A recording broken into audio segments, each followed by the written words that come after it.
All right, picture two people. Same black, same zip code, paying nearly identical rent. Walk into the first spot, the one belonging to somebody pulling down $96,500 a year, and what do you see? A big screen TV taking up an entire wall, a sectional sofa that ran them close to $4,500, a kitchen packed with gadgets, half of them still wrapped in plastic, clothes filling every closet, we're talking tags still on them, and a whole extra room just sitting there collecting boxes and stuff they haven't touched since who knows when. Now, here's the wild part. This person opens their banking app and their stomach drops. Two missed checks away from everything falling apart. Now walk into the second spot.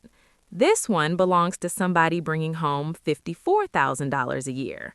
And what do you notice first? Space.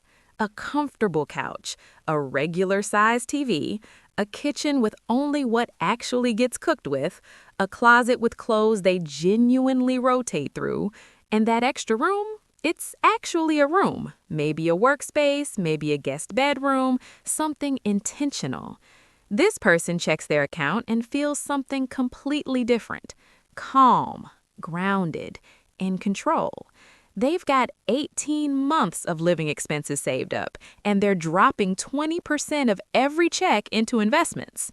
Same neighborhood. The person earning nearly half as much is sitting on almost 10 times more financial security. Hold up, because this ain't a story about how much you earn. This is a story about the invisible connection between your stuff and your money, and most folks never figure it out. The problem, the hidden cost nobody talks about. Here's the thing. That first person, the one making nearly $100,000, they're not out here gambling or making reckless moves, no crazy spending habits people can point to. They just quietly built a lifestyle that demands every dollar they make just to stay afloat. The second person figured out something that completely shifted the game for them.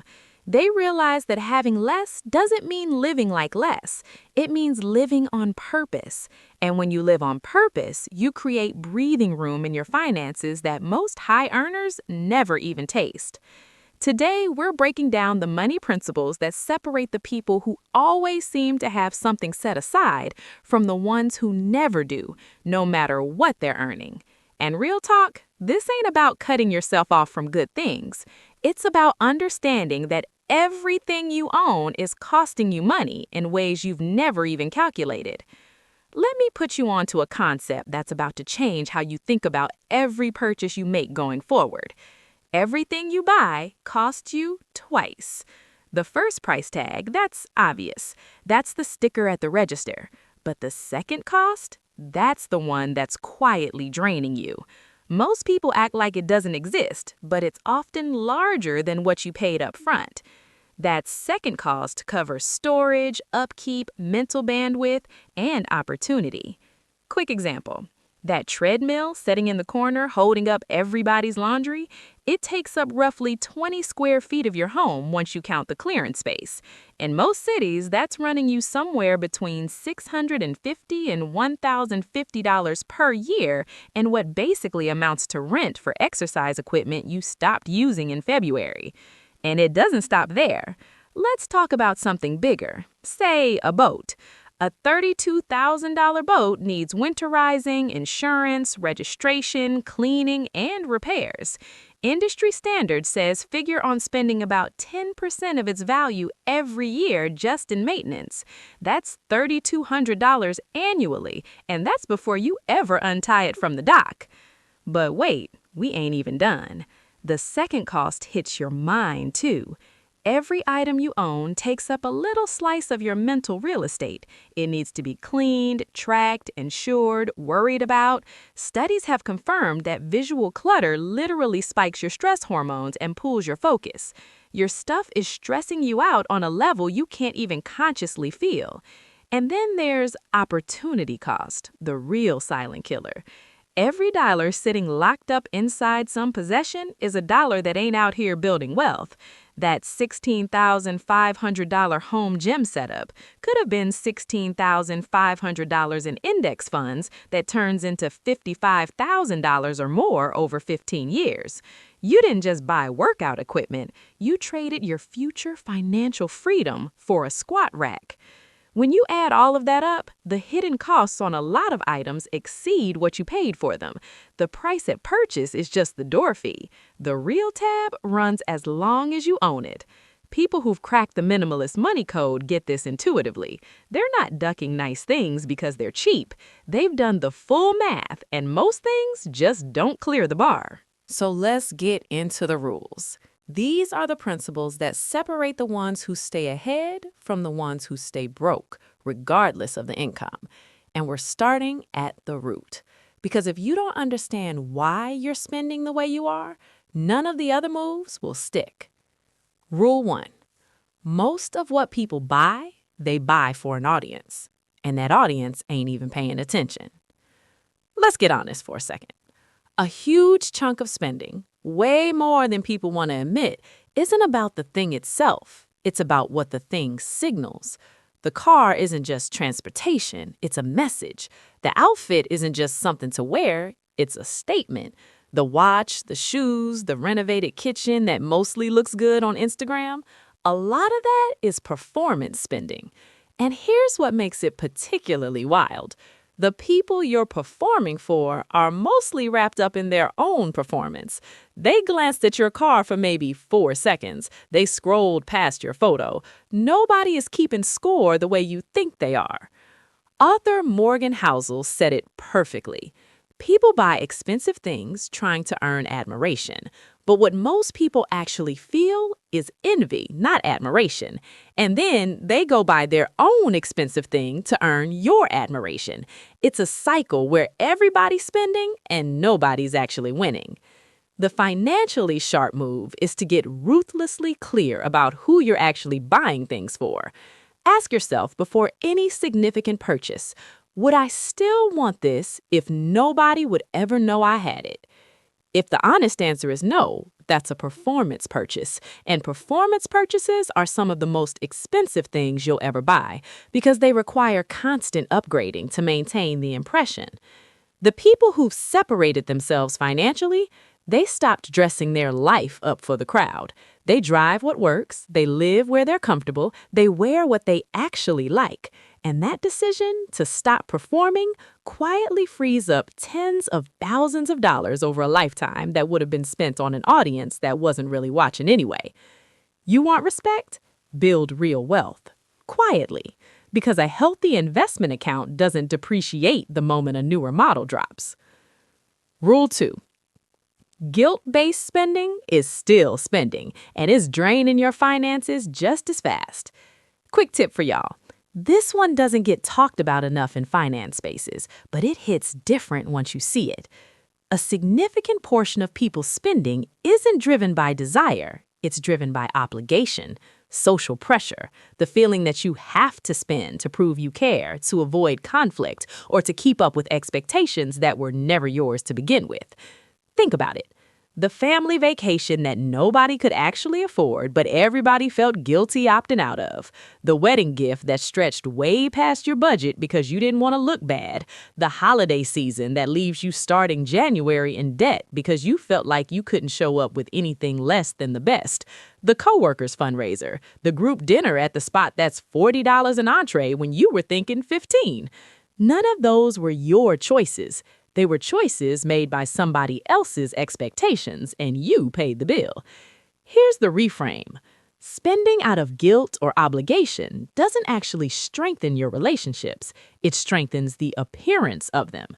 Real relationships can handle honesty about money. Real people in your corner aren't going to love you less because you said, "My budget's tight right now. I'm going to sit this one out." The move is to get clear on your own spending values before you're standing in the moment, feeling the pressure. Decide in advance what you're willing to spend on celebrations, gifts, and social events. Build that into your budget intentionally, and when something comes up that goes beyond that line, you've already made the decision. You don't have to make it again under pressure.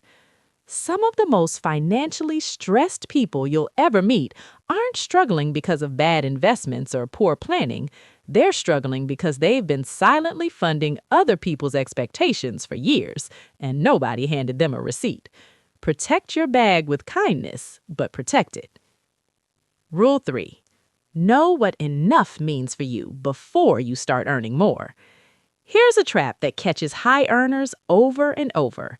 They never draw a line, so every time income goes up, lifestyle goes right alongside it. The new baseline becomes normal. Then they need another raise just to feel like they're making progress, and it never ends. People bringing in $290,000 are sometimes just as financially stressed as people bringing in $82,000 because their expenses and expectations inflated in perfect lockstep with their earnings. The way out is to define what enough looks like before the money starts rolling in. What kind of home actually satisfies you? Not impresses people, but genuinely satisfies you. What kind of car meets your real needs? What level of comfort actually makes you feel good day to day? Set those targets with intention, then chase income toward that finish line instead of constantly moving the line. Maybe enough is a home in the $360,000 range, even if you could eventually afford $625,000. Maybe enough in transportation is a solid $31,000 vehicle, even when colleagues are pulling up in $72,000 trucks. Maybe enough is the wardrobe you've already built, even as your income could easily fund constant additions. Having a defined finish line changes everything. The person who locked in enough at $63,000 annually and then started earning $155,000, they're building wealth at a rate most people can't fathom. That $92,000 gap between their income and their defined enough, that's straight to assets and freedom. The person earning the same $155,000 but constantly redefining enough upward might not be saving a dollar. All right, now that your mindset is in the right place, let's talk about what to actually do with what you already own. We start here with a simple test that reveals the truth about every single thing in your space. Rule 4. Run the replacement test on everything sitting in your home right now. Go room by room, look at each thing you own, and ask yourself one honest question. If this item vanished today, like literally disappeared, would I go spend money to get another one? Be straight with yourself. Would you replace that fondue set, that bread machine covered in dust, those clothes you haven't touched in over a year? For most of what's sitting in people's homes, the real answer is no. No, you wouldn't replace it. Those items are just there. They exist in your life through habit and inertia, not because you actually chose them with intention. Impulse purchases that stuck around, gifts you felt too guilty to donate, leftover reminders of hobbies and phases you moved past a long time ago. Here's the thing, though. Those items have a negative value. They're eating up space, they're pulling your attention, they need maintenance, and they're giving you nothing back. Every hour you spend organizing around stuff you wouldn't even replace is time you're never getting back. People who've adopted this mindset go hard on eliminating anything that fails this test. Sell what still has value, pass on what someone else could actually use, let go of what serves nobody. And yeah, at first it feels a little uncomfortable, but once it's done, it feels like putting down a weight you forgot you were even carrying.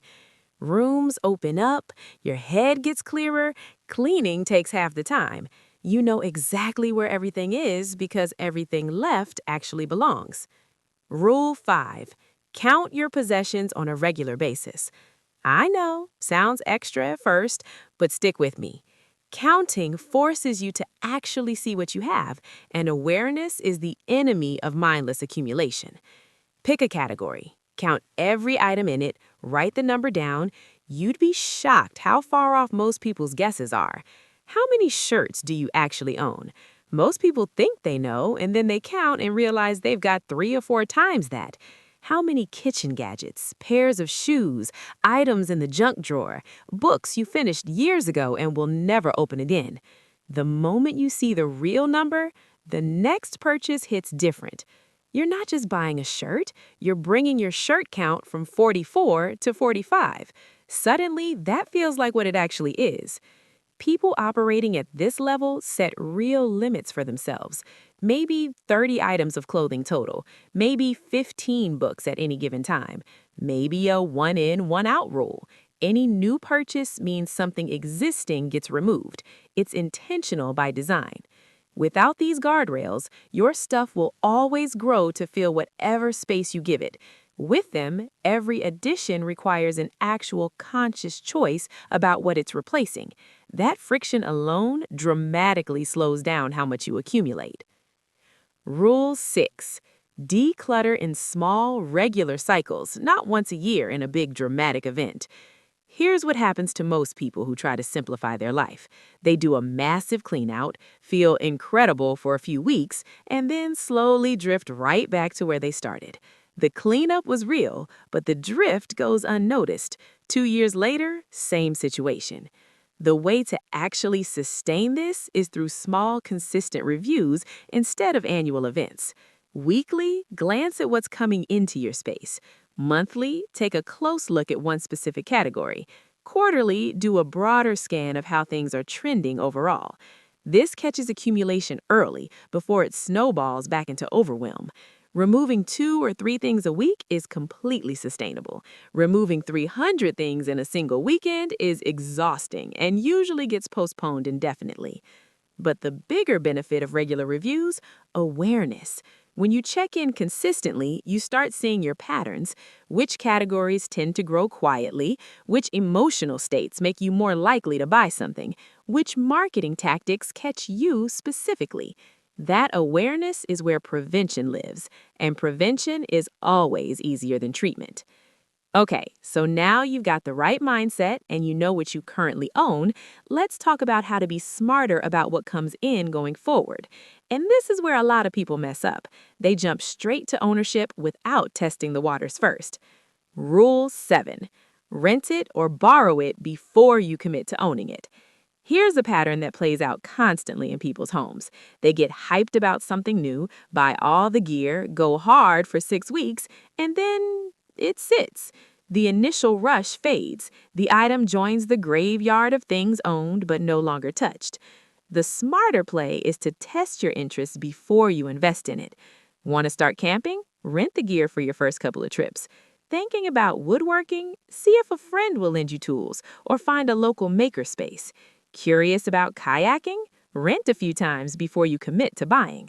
This accomplishes 2 things. First, it shows you whether the interest is real or just a moment of inspiration. A lot of hobbies don't survive actual contact with reality.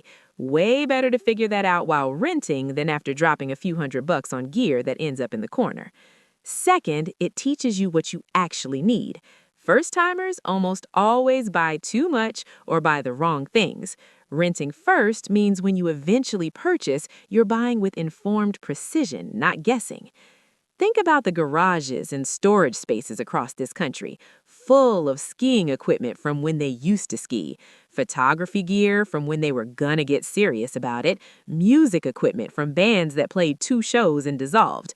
The people who stay financially sharp don't let themselves become museums of old enthusiasms. They test before they commit. They stay flexible. Rule 8. Figure out the cost per use before you pull out the card. Every single time. Before you buy anything, estimate how many times you'll realistically use it. Not in your best case scenario, realistically. Divide the total price by that number. That gives you your cost per use. And that number, that's the only honest way to measure whether something is actually worth it. Check this out. A $190 jacket you throw on twice, that's $95 per wear. A $380 jacket you rock 200 times over a few years comes out to less than $2 per wear. The more expensive jacket is actually the better financial decision. The cheap one is burning your money. This math alone destroys most impulse buys the second you apply it. That $280 kitchen gadget you might pull out twice a year, you're looking at $140 per use. In year 1, that's a wildly expensive way to chop, blend, or spiralize whatever it does. Meanwhile, a $28 tool you grab every week, less than 55 cents per use. The numbers don't lie. And flip it the other way. Some things earn their cost per use. A $2,100 mattress you sleep on every night for 10 years comes out to roughly 57 cents per night. That's exceptional value for something directly affecting your energy, your health, your whole mood. A quality espresso machine you use daily for 5 years, probably running less than $1 per cup, and almost certainly saving you money compared to daily coffee shop runs. The math cuts through the hype, the marketing, the pressure. It shows you what actually makes sense versus what just feels good in the moment. Rule 9. Never upgrade something that still works just because you're over it.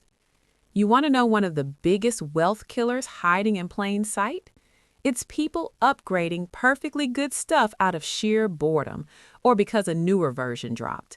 The TV works fine, but the new model's picture is slightly sharper.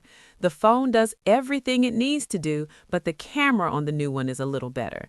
The car is completely reliable, but this year's model updated the body style. The furniture still functions, they're just tired of looking at it. These feel like upgrades. They are not. They're wealth destruction wrapped in a new and improved label. People who stay ahead financially follow one hard rule about this. Don't replace something that still does its job. A phone that makes calls, holds apps, and sends messages doesn't need to be replaced just because a shinier one exists. A car that gets you from A to B reliably doesn't need replacing because a coworker pulled up in something new. You want to see the real cost of ignoring this? The average person swaps out their phone every 2 to 3 years, often while the previous one still works perfectly. Stretched across 30 years, that habit alone costs somewhere between $33,000 and $52,000 in totally unnecessary spending. Now, apply that logic across every category where upgrade culture operates. Cars, furniture, appliances, tech, wardrobe. The lifetime number easily clears $210,000 in wealth thrown away. The fix is defining what broken actually means. An item stops being functional when it genuinely can't do what it's supposed to do. Boredom is not broken. Wanting something new is not broken. A new model existing is not broken. Actual failure? That's broken.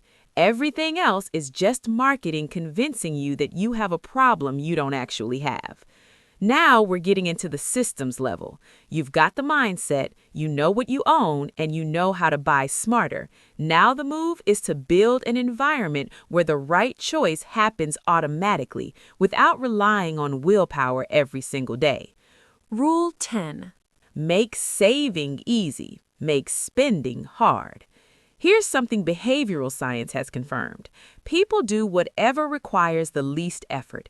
If spending is a 2-second click and saving takes 10 steps, you're going to spend. If saving is automatic and spending requires 3 extra barriers, you're going to save. The move is to design your setup so that the right choice is also the easier choice. Spending friction looks like this. Remove your saved card info from online stores. Give yourself a 24-hour pause before buying anything non-essential. Delete the shopping apps off your phone. Unsubscribe from every promotional email flooding your inbox.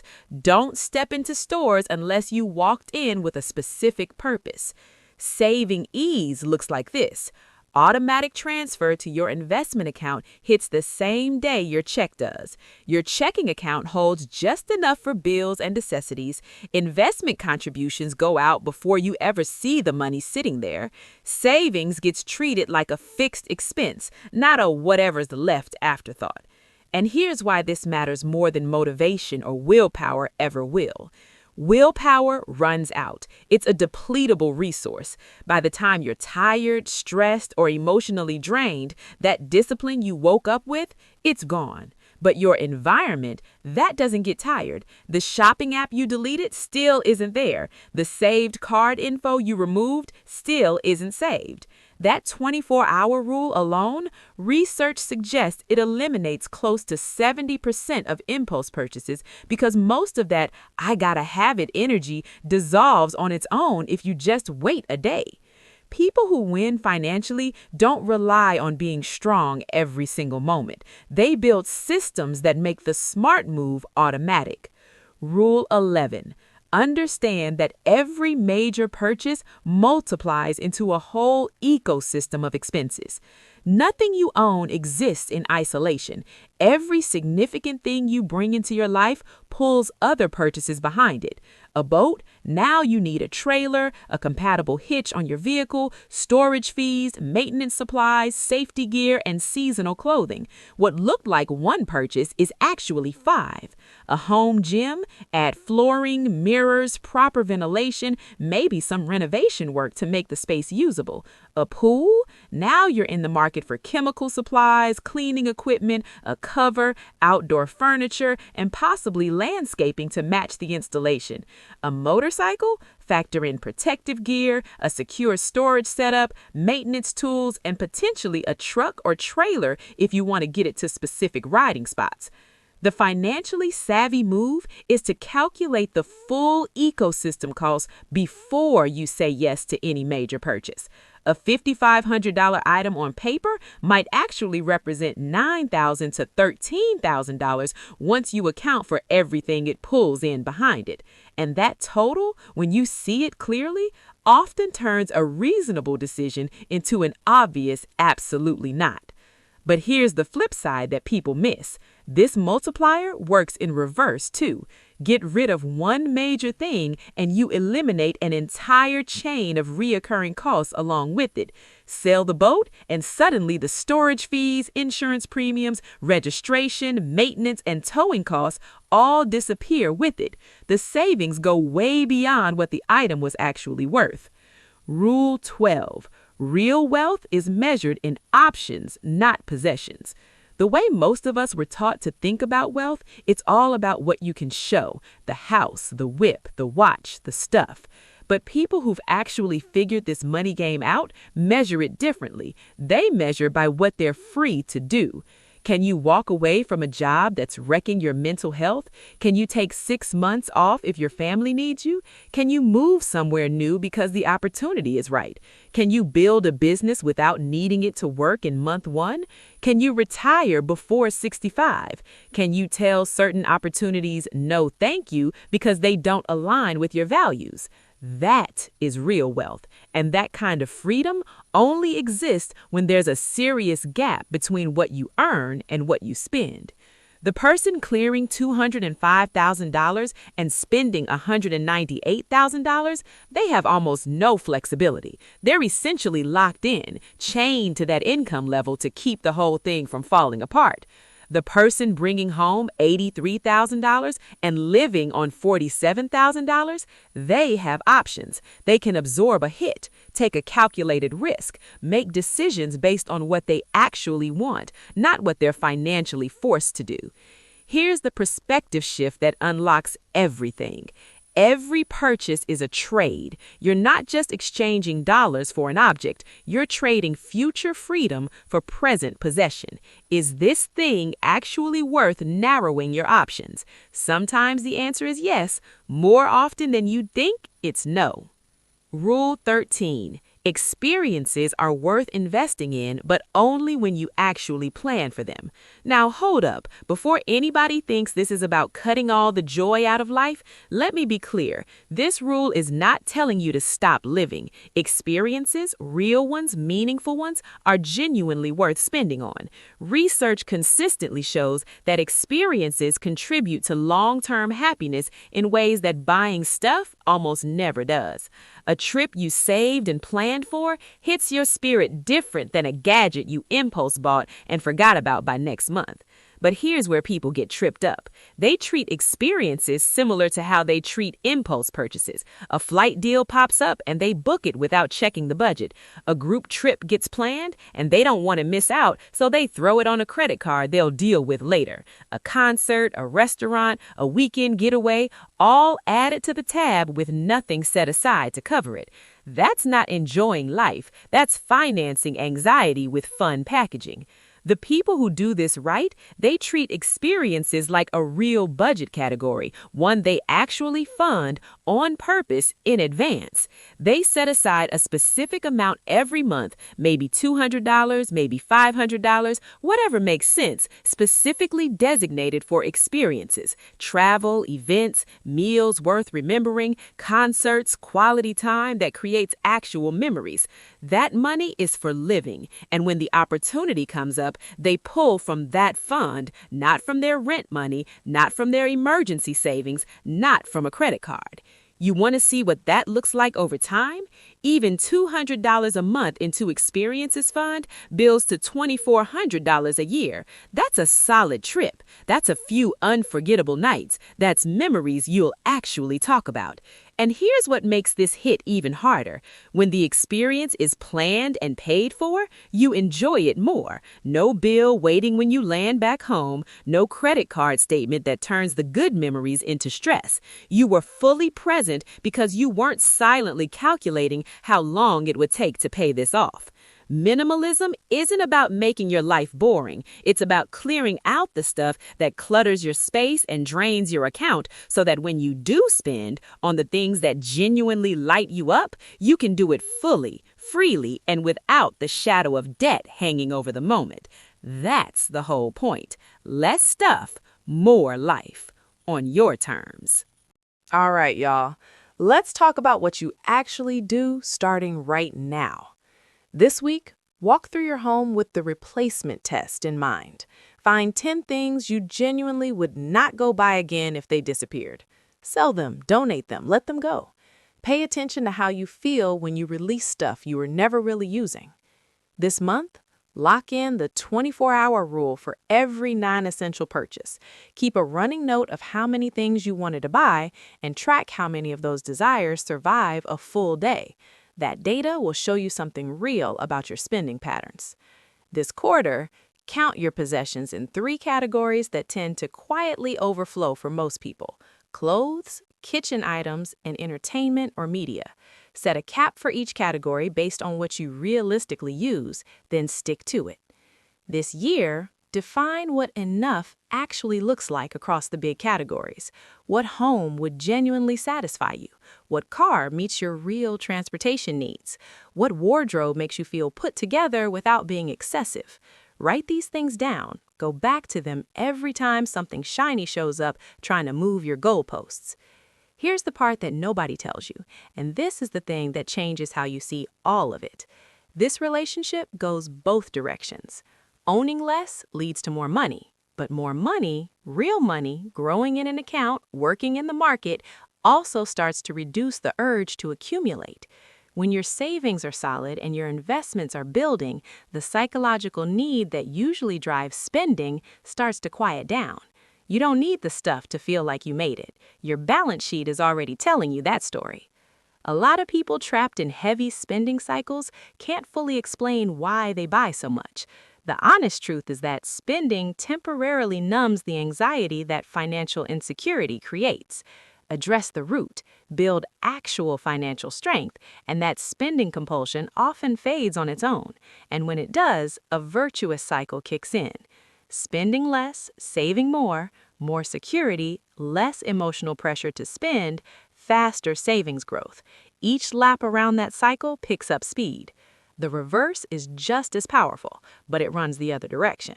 Spending everything, anxiety, more spending as temporary relief, deeper insecurity, cycle continues until something forces a breaking point. Which cycle you're in will determine your financial future more than your income ever could.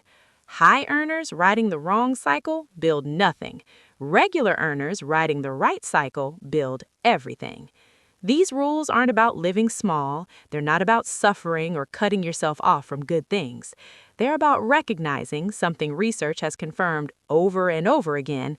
Once you have your basic needs met and you feel genuinely comfortable, buying more stuff does almost nothing for your actual happiness. But most of us spend as if joy scales directly with spending, like more stuff automatically means more life.